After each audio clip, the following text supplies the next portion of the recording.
Okay, so just to recap, registration is open for anybody who's ready to register.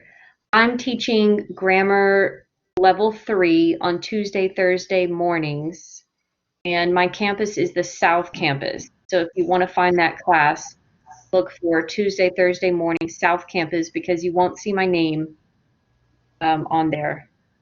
Teacher, I have a Yeah, question. yes, go The ahead. email, the man you send the email to us, I can ask him about the schedule to take the TSI or not? The appointment to take the TSI. Oh, the TSI. Yeah, sure. Yes. Yeah, you can Send the ask him email. about that. And I believe for students, the if I believe it's free if an advisor or an instructor requests that you Oh, take the test. So, but if not, it'll be, I think it's $22 or something. But yeah, the South Campus has the testing center where you can take the TSI. And this guy, Ernesto, in the chat box, and what do you say? Well, Oh God, I keep wanting maybe S. when you Ernesto, heard from him, he said and next differently. so cooler. right. Ernesto Cuellar Cooler. um, Voila. is the ESOL advisor at the South Campus. So ernesto.cuellar at tccd.edu is his email. So he should be able to help you with registering and taking tests or whatever you need. Okay? Okay. Hey guys, I'm ready to get started here. I have a couple of announcements and then we'll check our homework and then we're going to talk about noun clauses. Okay. So, as an announcement, I want to request that each of you do some surveys of the class, okay? There's one survey that is called course evaluation. It is in your Blackboard page on the left side. It's going to be under the My Grades and under Collaborate. You'll see course evaluation. So you have until Thursday evening to complete that. It's like a 5-minute survey, and that survey goes straight to TCC administration, and it's used to help them improve the class structure. It also evaluates me as an instructor. So if you guys have time, I want to ask that you do that one. It only takes about 5 minutes. Yes. And then the other survey is the email that I sent you guys about a month ago. I sent everybody an email that asked you to answer a couple of questions. And Walter, thank you very much. You already completed it. Amani, you completed it as well. Oh, I'm sorry. I see it. You see it? No, it's Yes. okay. There's not a time limit on it. You can even do it next week if you want. There's no time limit. So that one is just for me to help me make next semester better because you guys are the best. Your opinions are the most important for me. So I would really like for you to answer one or two or all of those questions. And then, so today we have class and I'm recording it. Thursday, I'm not going to record class. It's just a free conversation time. And it's basically time to practice everything that we have learned. And then I also have a couple of activities and questions that I want to go through and ask you guys. I want to talk to you about my advice, my suggestions for how to be successful in the United States. And we can just have discussion time about whatever. We can talk about the TSI test or anything that you have on your mind. So that's Thursday, and we're starting the same time. It'll be 11:30. And our third thing is the Chapter 13 test. Do not forget to do that. That is due by tomorrow night. Okay, that's your last grade for this class. So I will have all your grades posted by Thursday afternoon, and you can go in and check, and you'll be able to see your average before I record it to the campus. So that's what's coming up this week. Any questions? Okay, guys. All's well and ends well. I've enjoyed having you in my class, and even those that are online only and haven't been able to come to our video lesson, I wanted to say thank you to you guys too. Thanks for doing all those Go React videos. I enjoyed watching those. I appreciate all your work. Okay, let's check our homework. Exercise 36.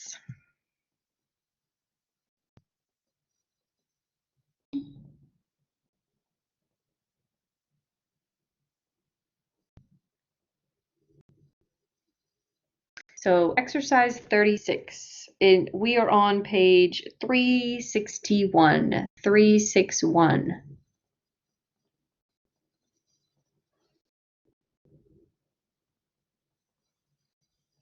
Okay, so let's review what we talked about last. We talked about infinitives of purpose. So who can tell me what you remember about infinitives of purpose? What does that mean, and where do we put them?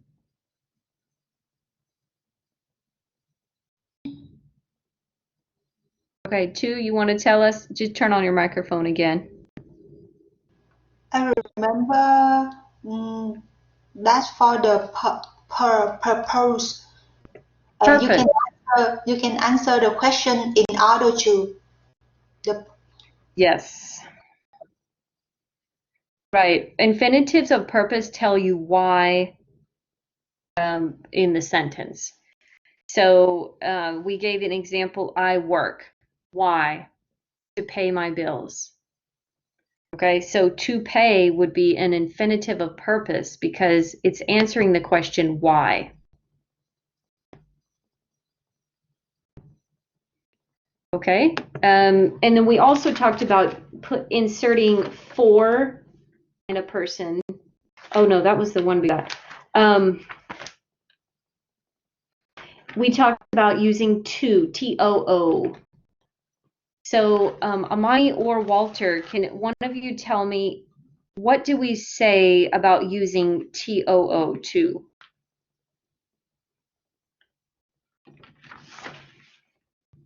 Who remembers from last week? When you want to express something is excessive. Excessive. Okay, so does excessive mean something good, like it's a lot, like No, too much money? it's negative. Right, it's always something that's bad because it's so much that it becomes bad. Or it has a negative effect.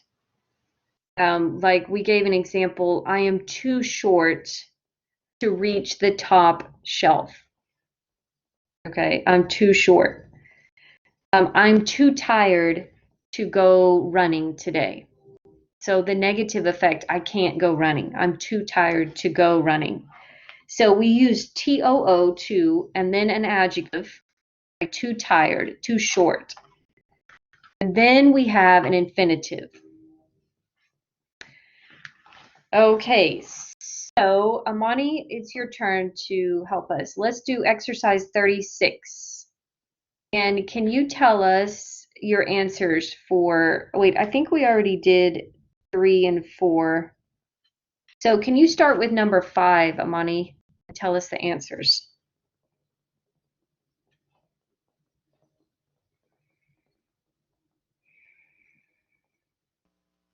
Wait, we can't hear you. Is your microphone on? I see you smiling. We can't hear you though.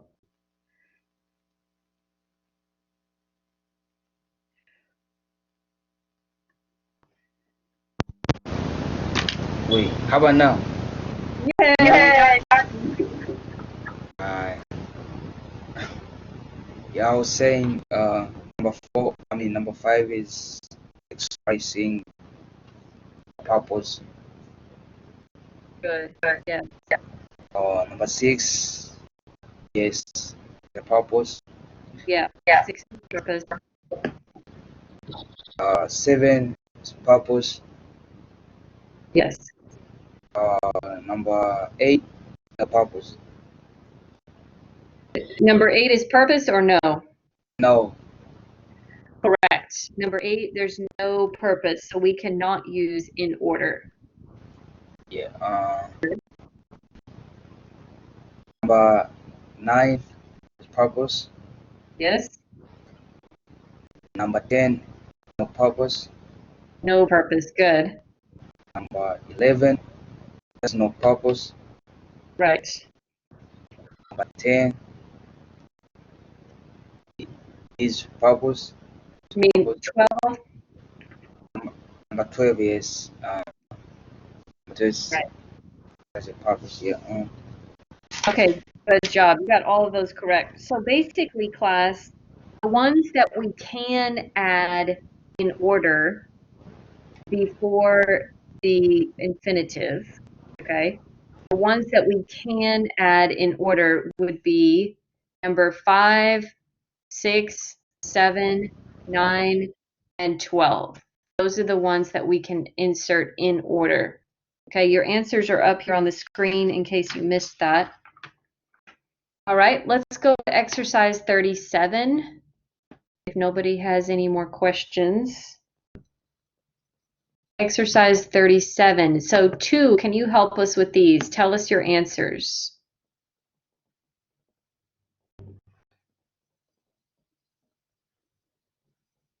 Okay, 2, turn your microphone on.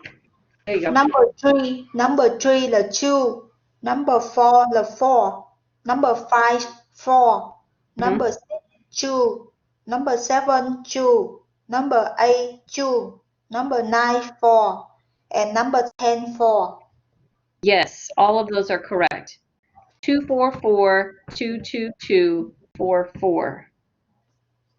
Yep. Yes. Good job. Any questions? Let me know. All right, let's go to exercise 40 next. This is practice with the TOO2. So Walter, it's your turn. Tell us the answers to exercise 40. Okay. Exercise 40, number 3. I was too busy to answer the phone. Number 4. I early enough to get. I was early enough. Let me read. I go to the concert.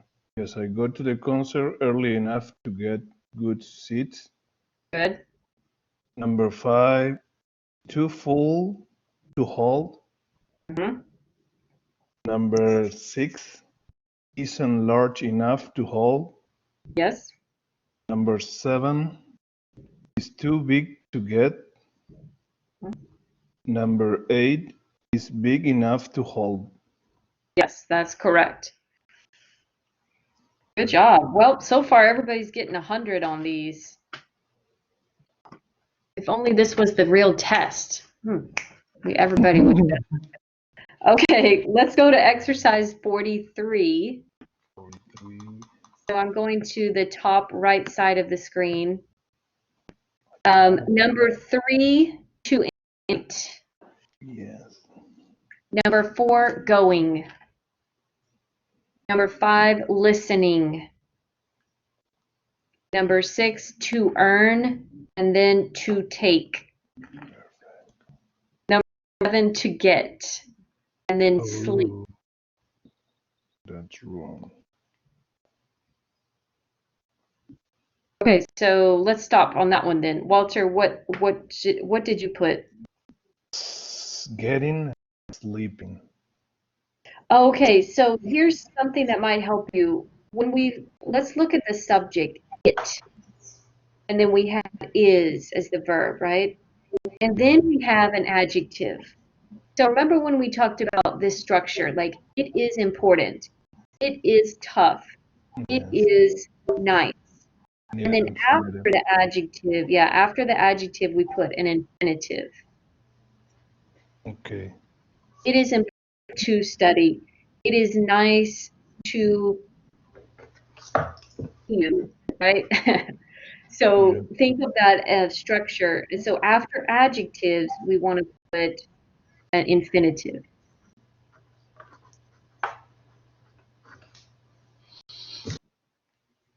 Okay, so let's keep going. Number 8, forgetting. And forgetting has 2 T's. Yes. And then number 9, using. Okay. That was a good little practice, kind of a review of gerunds and infinitives for us. If you have a question, let me know.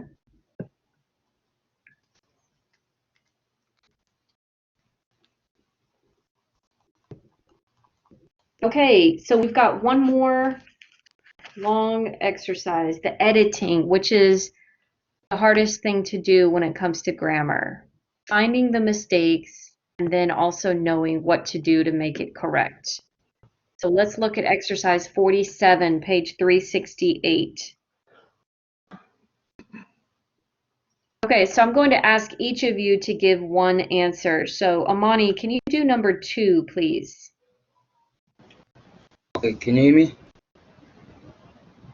Yeah, exercise 47, number 2. Yeah, can you hear me now? Yeah, I can hear you. Okay.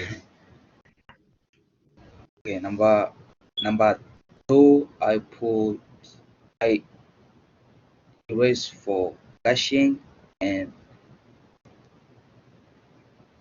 put to cache. That is correct. Okay, what kind of an infinitive is that? This is I want to bring. This is a infinitive of purpose. Yes, that's correct. It's an infinitive of purpose. I went to the bank. Why? To cash a check. So change that gerund into an infinitive and take out the for. Okay, good. 2, can you do number 3? Did you go shopping yesterday? That's a gerund. Good. A gerund after go, and we do not need the to. That is correct. Okay, Walter, number 4. Okay. I took off by and I put with.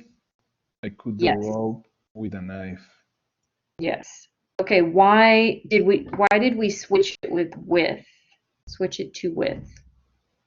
I don't know how to explain. You remember in the box it talks about utensils. Yes, an instrument. Yeah, page 355 in the box. It says with is used for what? For instruments. Right. And a knife is an instrument. It's something you use for a purpose to accomplish something. So we're going to use with a knife. What if I wanted to use a verb instead of the utensil or the instrument, the knife, and I wanted to use a verb like cut? I mean, well, it already has cut. What if I wanted to use a verb like to show the purpose? I'm gonna use by, like what? Can you give me an example? cutting. Well, what about if we kept the I cut the rope? Can we put an infinitive of purpose after rope? Cut the rope by. No, I don't think so. Okay, Amani, help us out. What can we do if we want to use an infinitive of purpose? You have to make the reason. Okay, good. So look at my example. I cut the rope. Why? To release the animal. So notice if I'm using a verb and it's with to and I'm giving the purpose. Okay, if I cut the rope with a knife, I'm giving the means, like the way that I cut it, how I cut it. Okay, so by and with are both used with things. Okay, and then, well, actually, no, you can use by with the gerund. But for purpose, I'm using the infinitive. If I'm just telling you how, then I'm using either by or with. So do you see the difference, Walter? Yes. So infinitive is to show why, and the by and the with is to show how. So Tu gave an example in the chat box. Let's look at that. She Yes, said, by using the knife. using the knife, that's saying how you cut it. I cut the rope. I could say, I'm trying to think of some other examples.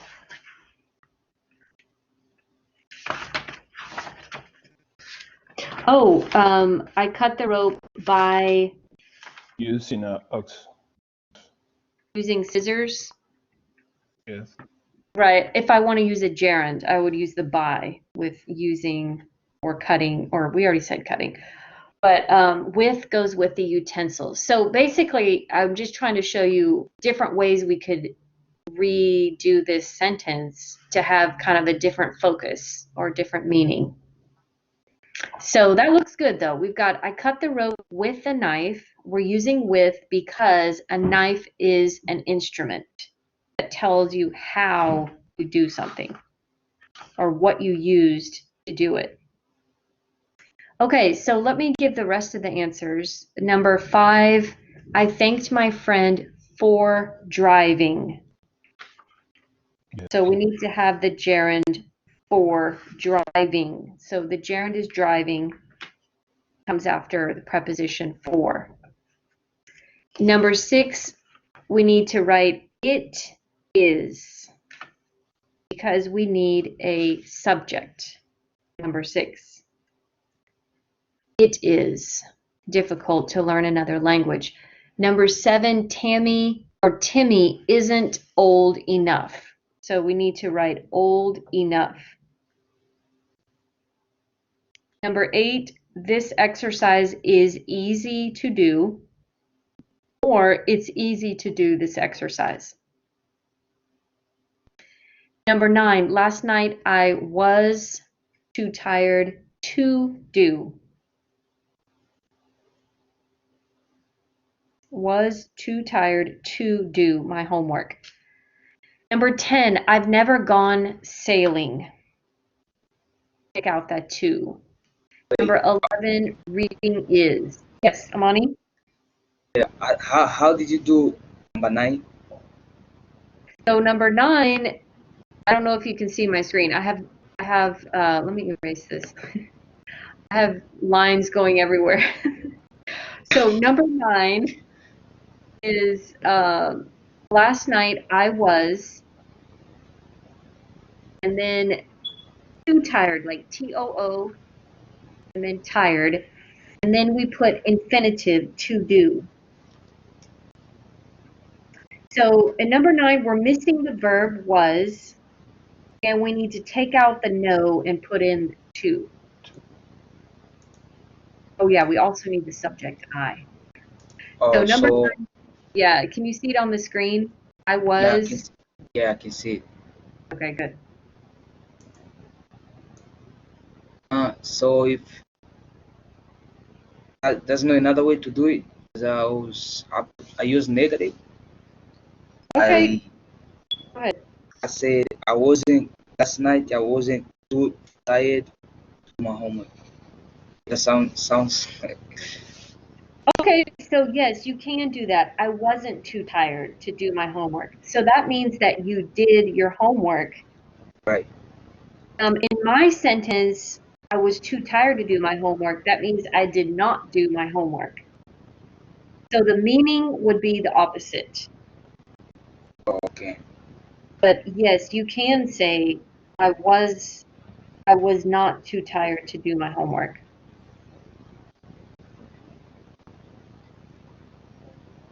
Okay, and number 11, reading is, note it. Number 12, the teenagers began to build a campfire to keep themselves warm. I think Wait, it's that one was correct. okay. Oh, Um, the spelling. The spelling is wrong. They put built as a past tense verb. We need to use build with a D. Oh, yes. Small little letter, but makes a big difference. All right, number 13, instead of settling. Settling. Settling. Can everybody say settling down? Settling down. Good. Settling. Maybe in England they say settling. I don't know. Some language, the British say words differently than we do. But we say settling. Settle. We say it like a dull. Settling. Okay, so we need the gerund there. And then number 14, I enjoy traveling.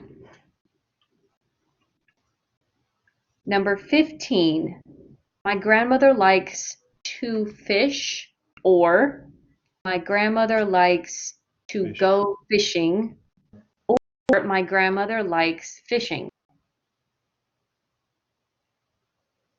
So there's 3 possible ways to do this one. Likes fishing, likes to go fishing, or likes to fish.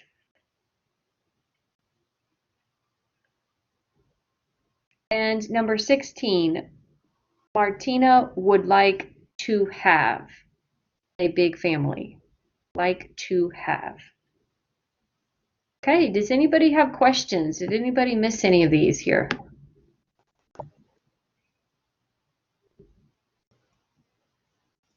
Yeah, what's what's the good spelling of traveling? Is it double Travel. L or travel? No, Perfection. there's only one L, and I will give you, I'll confess to you, I spelled it with 2 L's for most of my life, and then finally, a few years ago, I realized there's only one L. So the rule is, let's go back to this other word that has 2. What was the one that I'll show you? We're going to compare these 2.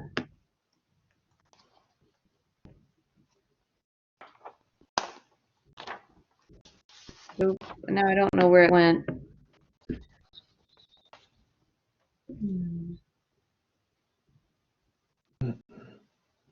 Oh, forgetting. Okay, so here it is. Forgetting. Okay, let's look at this because I want you guys to become deep thinkers here. Let's think of why. Why do we have 2 T's on forgetting, and then traveling only has 1 L?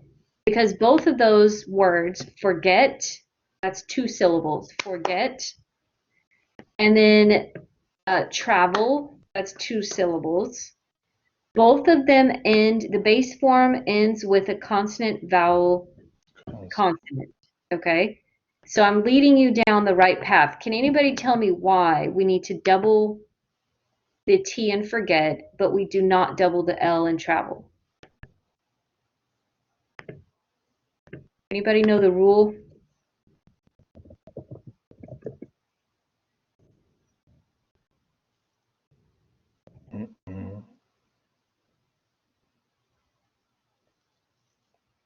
Nope. Okay, I'm typing up here. Okay, consonant. Okay, so this is a little rule. It's a spelling of 2-syllable verbs, right? Forget is 2 syllables. Travel is 2 syllables, okay? 2-syllable verbs that end in consonant, vowel, consonant. Okay, you guys know consonants and vowels, right? Amani, do you know your consonants and vowels? Yes, I know. Okay, so what we have, let me type the word here. We've got forget and we have travel. Forget. Where is the stress in that word? Is it in the first syllable or the second? Forget. The second one. Second one. It's the second syllable. So I'm gonna put like the Spanish speakers do with their little accent, right? Forget. Okay. What about travel?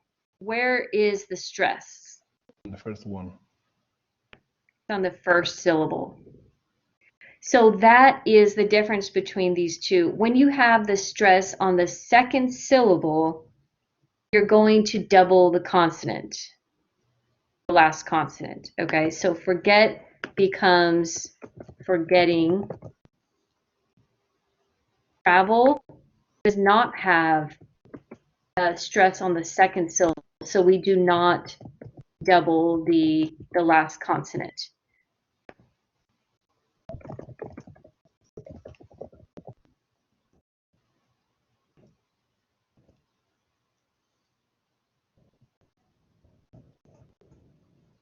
So it all comes back to the stress. Stress on the verb. Very, very small, like specific rule that most people don't know about. So let's do one for practice.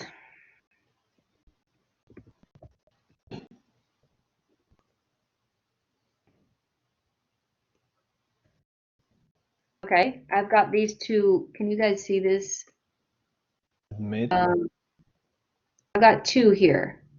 Can you see both of them? I'm trying to show you without saying them.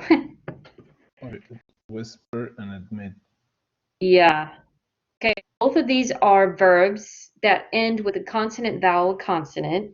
They're two syllables, whisper, admit.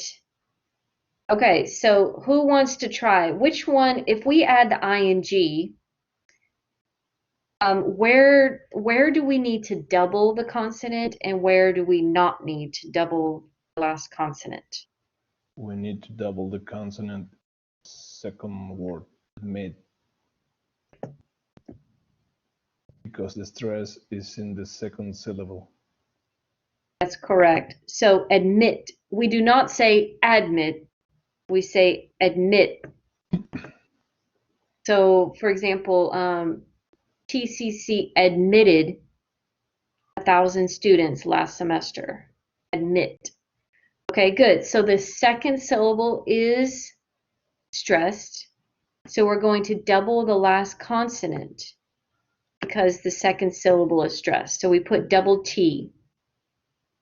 Okay, Amani, since you asked the question, can you tell us about whisper? Should we add two R's? Whispering? Where? Whisper. I'm looking at the top right hand corner in the blue letters. What page is it? Oh, I'm on the screen. Look at your screen. The top right. I've got the word whisper. Do we need two R's for whispering or just one R? Whispering. I think just one R. Okay, why? Because the stress comes on the first consonant. That's right. So it's like travel. Travel, whisper. There's no double consonant, okay? So good. Does everybody understand now about the rule? Yes. If we have just 3 letters, we always have to double the last consonant. For example, big and big or stop. Okay, well, you said big. Yes. Well, big is an adjective, but it only has 3 letters. It's consonant, vowel, consonant. And then stop has 4 letters. It's a verb. It ends with consonant, vowel, consonant. Yes. So the rule is if it has consonant, vowel, consonant, and it's only one syllable, like big, stop. Yes, we're going to double. But be clear about this. Big doesn't have bigging, ing, right? So they are a little bit different, but yeah, stopping will have a double P. So I'm gonna be, if always have a one syllable, always have to double the last letter. If it's one syllable and it ends with consonant, vowel, consonant, you got to have both conditions. So let me show you Example, example. swim. Like if I have the verb meet, Meet. it's one syllable, but it does not end with consonant, vowel, consonant. It has vowel, vowel, consonant. So I'm not going to double. Oh, okay. But if I have stop, it ends with consonant, vowel, consonant. It's one syllable. So you have to look at one syllable and consonant, vowel, consonant at the end. Okay. Okay. And I was looking at the back of your book to see if they have some spelling rules. In our other grammar book that I used, we had spelling rules, the focus on grammar, but I don't see it in this book. But they might list it over there in the progressive section. But sometimes it helps to look at it in some different ways with different examples. They did the ing, or they did the s.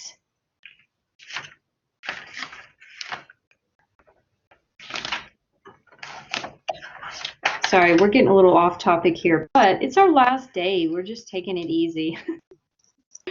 No, I don't see any spelling rules for the ing in the first chapter of your book, but they do have spelling for the s, like simple present. So yeah, it's not in your book.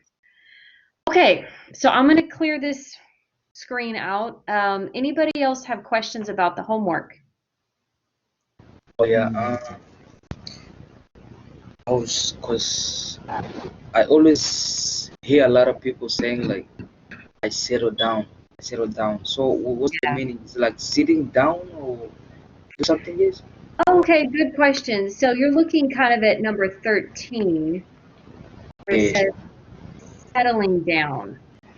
Okay, settle literally means to begin to rest, or to rest in a position like for example, if I take a cup of sand and I pour it into another cup, after a while, after you shake it for a while, it's going to settle down. It's going to go kind of like get packed in there more. So settle literally means to go and into more of a tight space. But we can also use it for meaning like to make a deal with somebody. Like I settled my debt with the bank, right? I owed $10,000, but I settled for $9,000. So that means we made an agreement that I'm only going to pay $9,000. So that, yeah. Yeah, I always see, like, I always hear them talking about like they were struggling first, then they settle down. So I don't know. Yeah. They all talk about like about life. Right. Understand, like Right. So that's what I'm getting to next. I'm showing you some of the basic meanings of settle, but now when we use settle down, it can mean two different things. So look at my one example. I'm going to settle down in the country somewhere. What that means is I'm going to stop living the crazy life and I'm going to just have maybe my simple family, maybe get married and just have a simple life. That's what they mean by settle down. So you might hear somebody say, "Hey, you need to settle down. You know, you're 25, you're not married. You know, you need to think about settling down." So that would mean like get married, start a family, like focus on simple things in your life. Okay, but there's another meaning for settling down. I tell my kids to settle down. Okay, so if I say, hey, settle down, that would mean calm down. Like, don't go crazy. It's like calm down, or you can mean it to mean like sit down, but that's usually for children. I'm not going to say that to an adult because it's kind of rude. It's like treating them like a child. But I could say to my kids, hey, settle down, you know, settle down, sit down over there. You guys need to settle down. So that means to calm down. Now, if you're an adult, and let's say you just lost your job, or you know, your car broke down, and you're kind of just freaking out. You're worried, and you're talking to a friend. Your friend can say, "Hey, it's all right. Settle down. I'll help you. You can come stay with me. It's not a big deal. Settle down." It kind of means like calm down, but for an adult. Does that make sense, Amani? And yes, I understand now. So look at all the different meanings that we have. But the general meaning is to calm down, be calm. And it can also, well, that one, and then also it can mean to go and live in one place, stop moving around from place to place, stop messing around with people, just focus on your life. That's what settle down can also mean. Yeah, so it does have a lot of different meanings. You have to look at the context and the situation. Alrighty, guys. That was a nice long session on different things. Are we ready to talk about noun clauses? Fei Young is here. Yeah, okay. Can I the last one? Go ahead, Amani. I like questions. So, yeah. Is it shopping a verb? Shop. Shopping. Shop. I shopped last night. Yes, it is. But we don't usually use it as a verb, like I shopped. But fishing. Fish. Yeah, fish is a verb. It is a noun again? Yes, it's also a noun. Yep. Oh. Alright. And we just go out of this one. Yeah. I had a problem, right? When I ask somebody, let me just write down the screen. Yeah, go ahead. Take your time. Yeah, let me write it so you can tell me the right pronunciation. When you go to a restaurant or whatever, you have something that help you to drink. It's always in plastic. Thing that help you to drink with. Like called A straw. a straw. Yeah. You're talking about a straw. Yeah. When I said it to somebody, they always ask me like, what? So I don't know. I don't understand. I mean, I pronounce it bad or it's okay. How do you say it? I said it's straw. Oh, True. True. Oh, wow. Well, luckily, since I'm your grammar teacher, I know what you're trying to say. But it sounds like you're saying straw. Like that on the top of the screen, straw. What you're doing when you say it is you're doing more of a sh sound, but it needs to be, it's not a sh, it's a s, just a s, straw. Oh, stroke. Stroke. Stroke. Yeah. Yeah, so struck, straw, True. strict. So maybe you need to work on those three consonants together. Stir, stir. True. Yeah, straw. Okay, good. Alright. I like it when you guys ask questions like, hey, you know, people in the world can't understand me. What's wrong? Yeah. Straw. So by the way, you spell it S-T-R-W, S-T-R-A-W. Okay, straw. Oh, that's the spelling right here. Straw. Yeah. Oh, that's the spelling. The one I wrote was wrong, eh? Yeah, I don't know what that word was. That's something different. Oh, it's true. Unknown word. Yeah, this is the spelling. This is the spelling. S-T-R-A-W.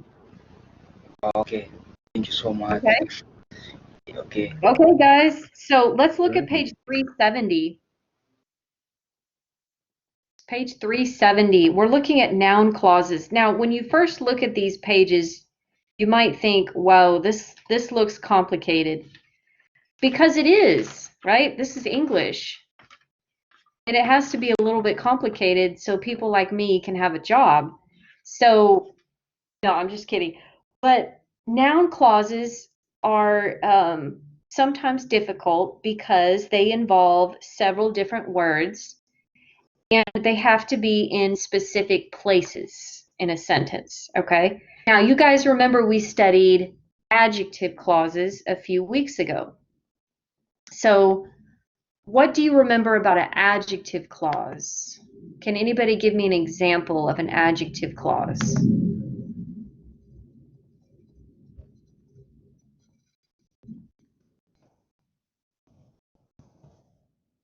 Just any adjective clause. We have to use who or that or which. Anybody want to give me an example? Okay, sentence. Yeah, just say it. You don't have to write it. Just say it.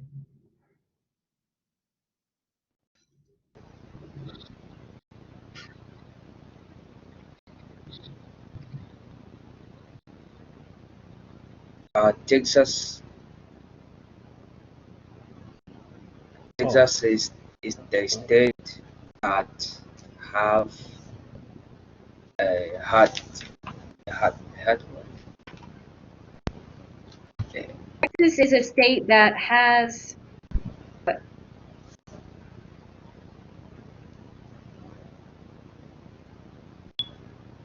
Bonnie? yes, that Texas. is the state that has had had is it had? Yeah.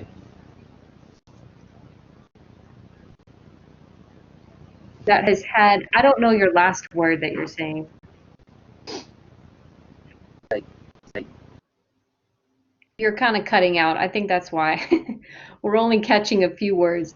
How about Texas is a state that has had an election recently? Yeah, that would have an adjective clause. Oh, Texas is a state that is big. Yeah, that's good, Fei Young. Okay, so we kind of are familiar with clauses, right? And specifically, we call these dependent clauses because they cannot be alone in a sentence. They need to have something else that's connected with it. Okay, so an example of an adjective clause right here where it says who will be our teacher next semester. She's the one who will be our teacher next semester. And I'm describing one, right? I'm describing a person, place, or thing.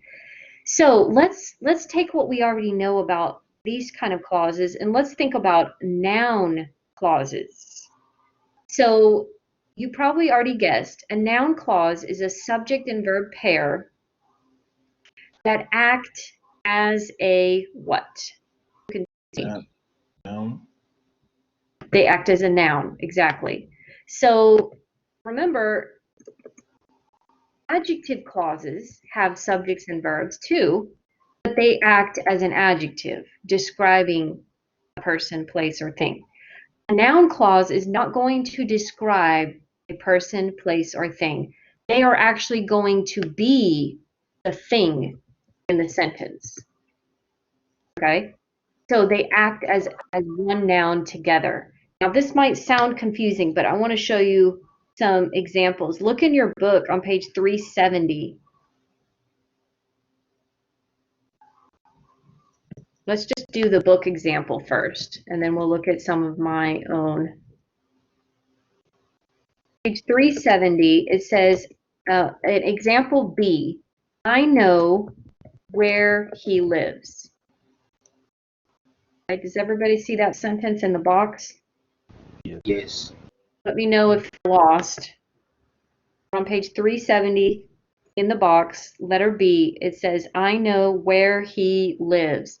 Okay, so where is the noun clause? It's right here. It's where, and then he, and then lives. Now, doesn't this kind of look like an adjective clause? What do you guys think?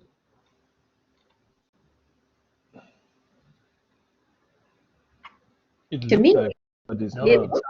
yeah. it's I mean, after a verb. It's after a verb. Fei Young, you are just so smart. You're jumping right ahead of me. Yeah. It looks like an adjective clause because we've got, you can have where, you can have who. I'll show you later. You can use who, you can use that. It's got a subject, it's got a verb. But the difference between this noun clause and the adjective clause, let's look at what comes before the noun clause. What do you see right before the noun clause in my example? Verb. A subject and verb. I see a verb. I see a verb, okay? So, and this is not the be verb. This is another kind of verb because be verbs, we can put adjectives after be verbs.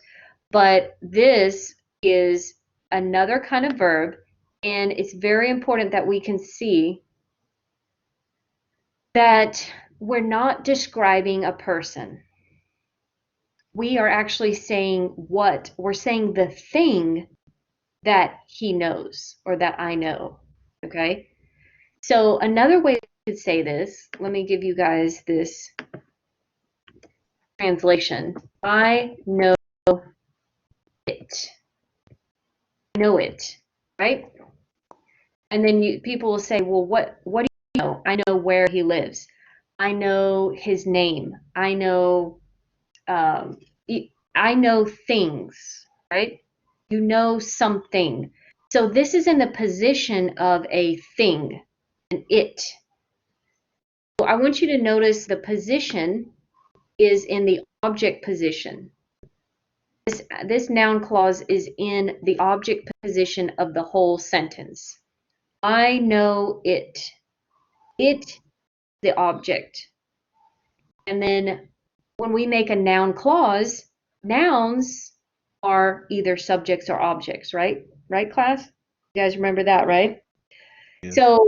So that's a big difference that we can look at right away. We can look and say, okay, with adjective clauses, we have a noun, thing, person, place, or thing right before it.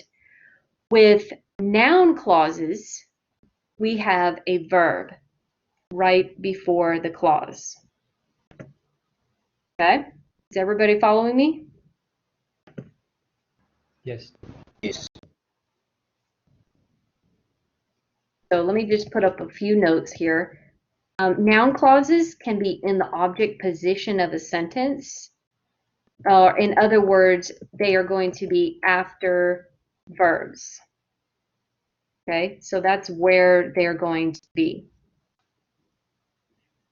Adjective clauses are not in the same place. We do not put an adjective clause after a verb because it won't be describing a person, place, or thing. Okay. So that's where I wanted to start with you guys, is I wanted to show you the difference between these two kinds of clauses, because once you start to look at them, they are going to look very similar. But remember that they have a different function and a different place in the sentence. Okay, so think of that, a different function and a different place. Noun clauses are functioning as nouns, as things. Noun clauses are going to be after verbs. That's one of the places. They can also be subjects, but today we're just going to look at most after verbs. So let me show you a trick.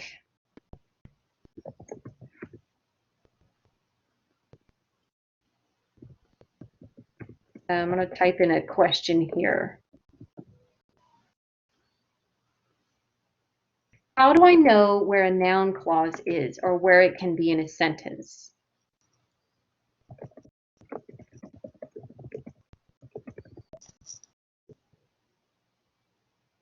Okay, I'm giving you a trick, okay? It can replace the word it in a sentence. Remember when we did the I know it? I know where he lives. So I can take out it and I can put in where he lives, and that's how I know that's a noun clause, because it is a noun. Therefore, where he lives has to also be a noun. So let me do a couple of examples with you guys that of places where we can put noun clauses. For example, I don't like it. So does anybody want to try to make a noun clause? We're going to take out the it and we're going to put in a noun clause. Anybody want to try?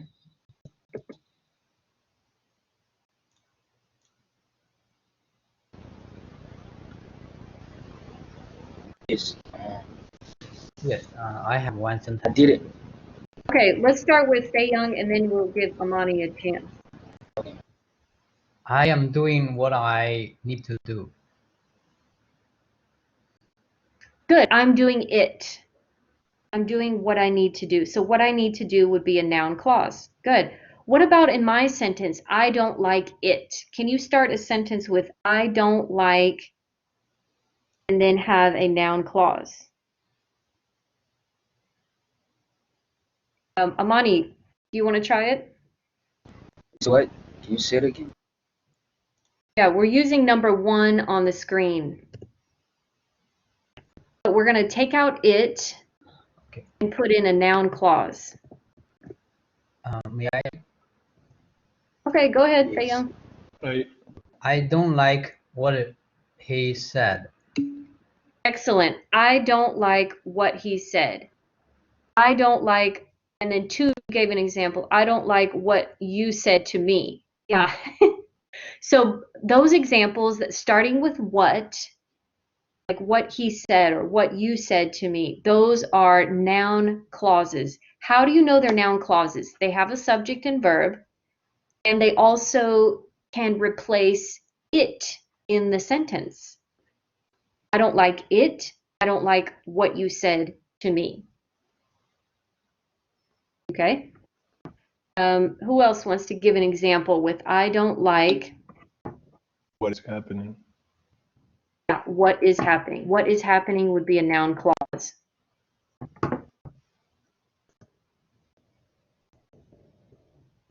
Okay, I'm giving an example up here. I don't like that our class is over this week. So again, I'm going to circle it, and then in my mind, I'm going to replace it with this clause, that our class is over this week. Now, I started with that. It does not mean it's an adjective clause, okay? So who and that doesn't always mean that's going to be adjective. This one is a noun. How do I know? Because I can take it out and I can put the word it. I don't like it, and it's still a good sentence.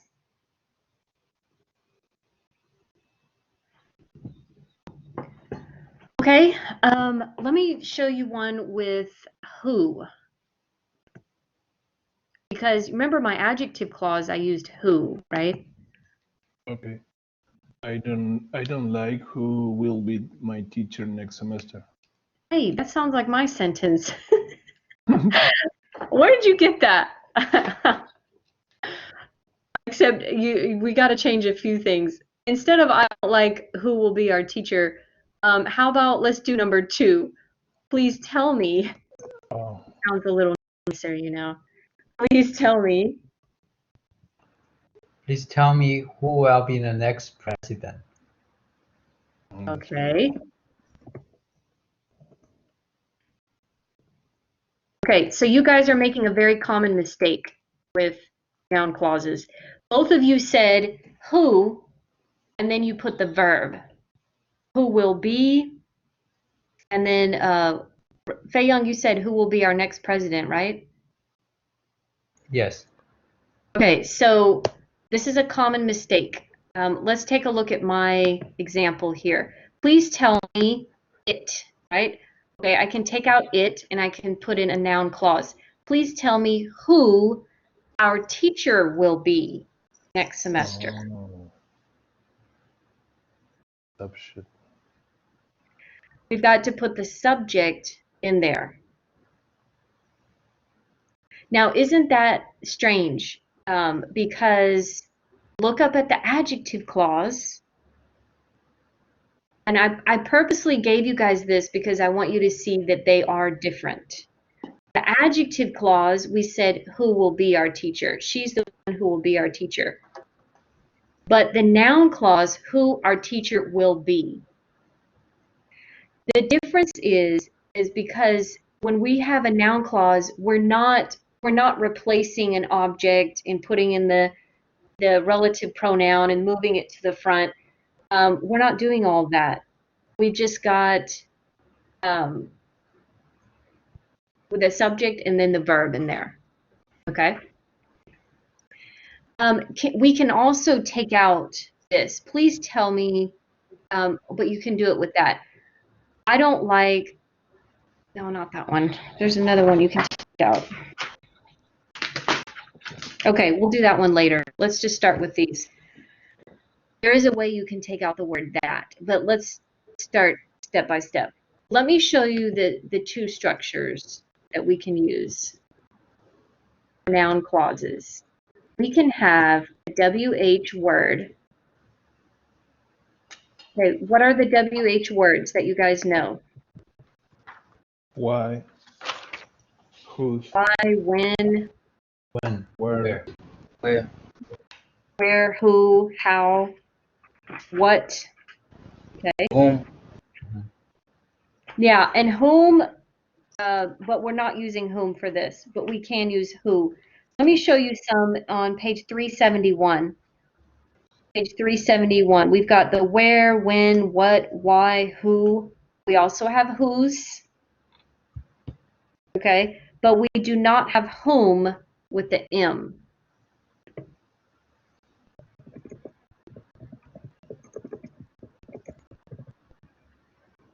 Okay, so we can have a WH word, or we can use the word that,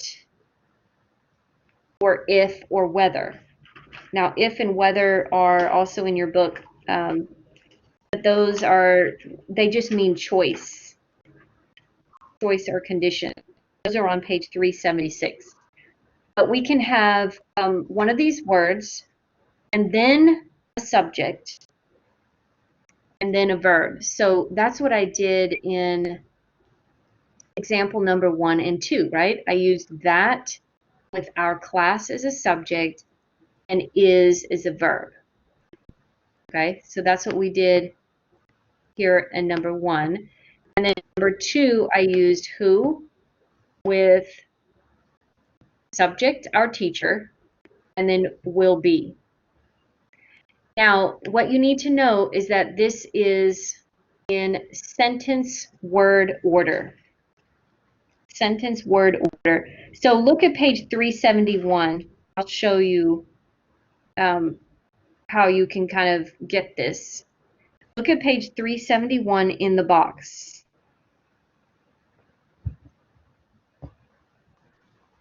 You see on the right side of the box, it says, notice in the examples, usual question word order is not used in a noun clause.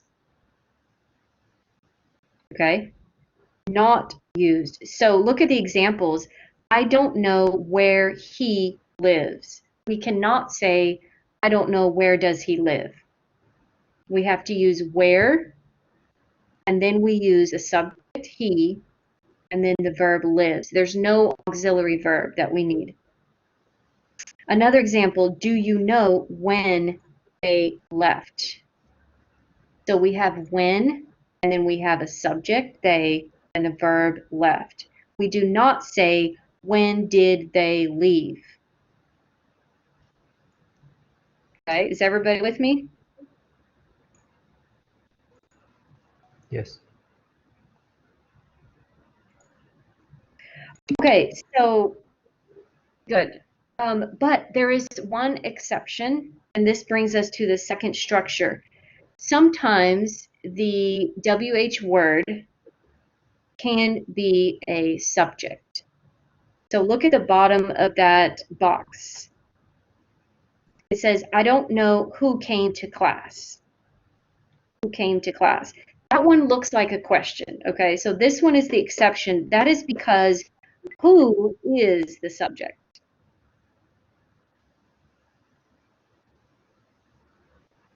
Okay, who is the subject? So then you can put a verb after that. So that is the second structure. I'm going to write that here, but it's only with WH, okay? So we can have WH word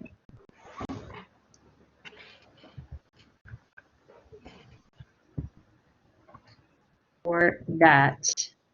You can use it with that. And then we have conjugated verb.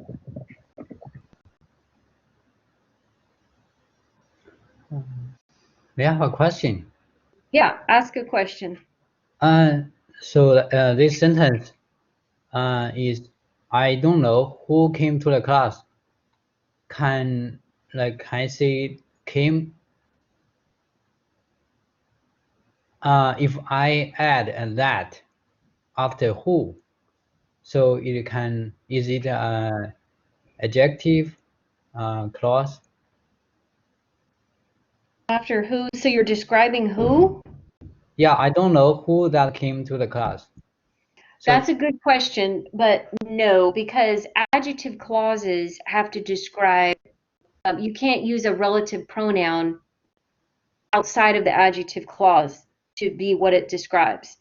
So we would have to say, like, I don't know the girl that came to class. Yeah, you could do that. That would be adjective clause. But we can't say, I don't know who that came to class. Does that make sense? so I cannot use the who as the As the word you're describing? yeah. That's correct. You cannot use who outside of the adjective clause to be the word you're describing. Okay. It has to be an actual noun, Okay. like the girl or the man. I Okay. got it. Yes. These are good questions. What I want to do is do a couple of examples together, and then you guys hopefully can kind of help it sink into your minds a little bit. Let's look at exercise 4. And we'll do exercise 4, and then we're going to go back and do exercise 2. So look at exercise 4 on page 372. And in number 1, we have 2 examples. We got A and B. The first example says why he left, and the second one said why did he leave? Okay. The first one is in sentence word order. We've got the WH word, why, and then, so I'm going to circle it up here on the screen. We've got the WH word, why, and then we have he as a subject, and then left as a verb. So what that means is that is a noun clause. So in front of that, we can do these little introductory phrases like I know, or I don't know, or can you tell me, do you know? Because remember, anytime we can use it, like can you tell me it, I don't know it. Anytime you can use it, you can also use a noun clause. All right, so what they did was they gave an example in there with I don't know. I don't know why he left. Can you tell me why he left? I know why he left. You can use any of those and create this complete sentence or complete question. So that's why they added that in letter A. Well, letter B, can we say, I don't know, why did he leave? Is that okay? No. Yeah, it's not okay. We need to use the sentence word order. So we're never going to have these auxiliary verbs like why did, who does. We don't have those with noun clauses. Okay, so for letter B, we just made it into a regular question. Okay, is everybody following what we're doing? Yes. Yes. Okay, Yes. so good. So let's do number 2 together. I'm going to give you guys a minute. I want you to write in your book, and you're going to change. One of these is going to be the noun clause, and the other one is going to be just a regular question. So I'll give you a minute to think about it.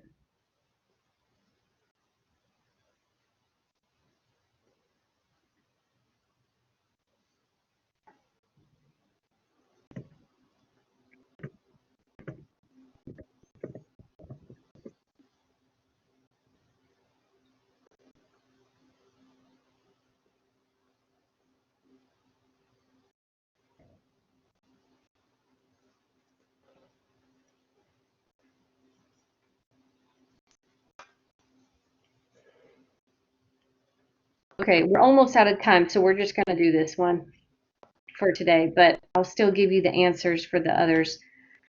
So number 2, Walter, can you help us? What should we do with the first one? It says where she is living. I don't know where she is living. It's a noun clause because I Okay, can how do you know replace, that's a noun clause? where is she living. Wait, did you say where she is or where is she? I said where is she? I don't know where she is living. Good. Replace that sentence with it. I don't know it, right? I don't know where she is living. And we need to have that question or that sentence word order.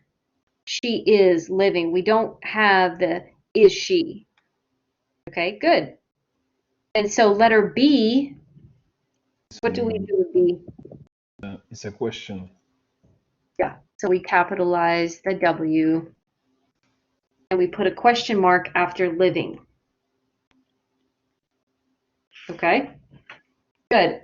Now let's do, I'm getting you guys started on your last practice homework. Let's look at exercise 2 on page 370. And yeah, page 370. And let's do number 1 together. It says, Oh, no, some of these don't have. Let's do 1, 2, and 3, and I want you to look for noun clauses in 1, 2, and 3. Exercise 2, number 1, 2, and 3. We're just looking for noun clauses.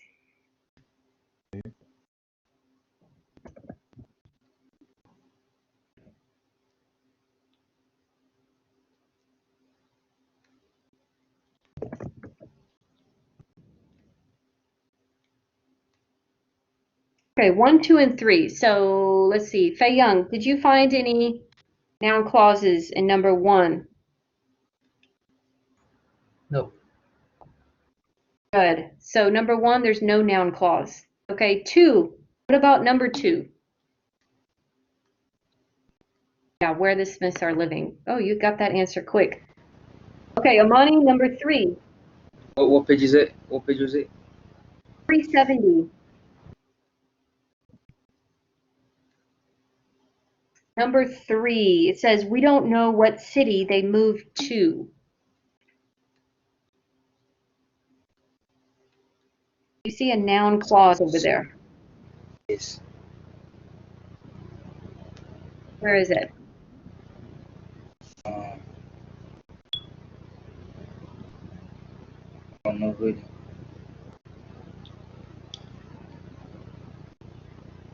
It's at the bottom of page 370. So we don't know it. So that's our introductory part there. We don't know. So after that, we have the WH, what. Then we have a subject city. Oh, what am I saying? Yeah, it does have object. It would be they is the subject, moved is the verb. Wait, 2, you're giving me all the answers. That's good. That's good. So the noun clause would be what city they moved to. Yeah, it is in the object position there.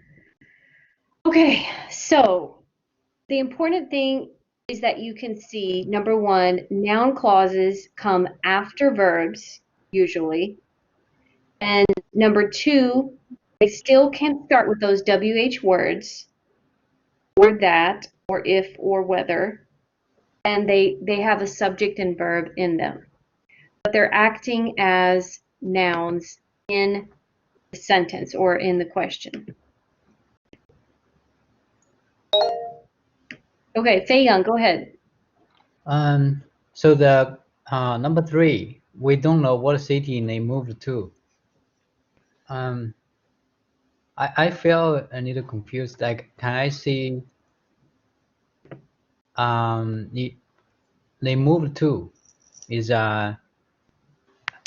adjective now? Plus, I don't know what city, and then they moved to. They moved to. Yes. I don't know what city they moved to. It kind of sounds like I don't know the city that they moved to, right? Yeah. Yeah, it's actually kind of coming from that. But remember, we can take out, we have adjective clauses, we can take out the that. Yes. So that's that's kind of confusing. I agree. Maybe for a first exercise, they should not put this one here because it's kind of confusing. Let me think about that one a little bit more. I can probably dissect that one a little bit and come up with maybe a clearer answer. So on Thursday, I'll bring this sentence back and maybe we can look at it, like why they did that or other ways to write it. Okay? Okay, thank you. That one is a little more complicated. So we are actually out of time today, guys. I'm trying to show you before we go. I'm trying to show you the answers. Yeah. So I want you to have the answers before we go, so that if you want to do more work, you can. So I'm recording this, so it's on the screen. Chapter 14 at the bottom right. And then the next page, we've got exercise 4 and exercise 5. So I wanted you to finish exercise 2 and 4 for some homework. So I'm putting the answers here so you guys can go back to this recorded video and check your answers. Okay, so I know that was a really quick lesson. We can do practice on Thursday if you guys want to. I got some more activities we can do with this. But we didn't have time to cover the chapters, so just make sure you do chapter 13 test today or tomorrow. And then don't worry about 14. 14 is just extra. Okay. Guys, we're out of time for today. So thank you for joining me. I hope to see you on Thursday for just a formal conversation. But if not, have a wonderful rest of your break. And I hope to see you in another class at some point. You guys have been great. Thank you.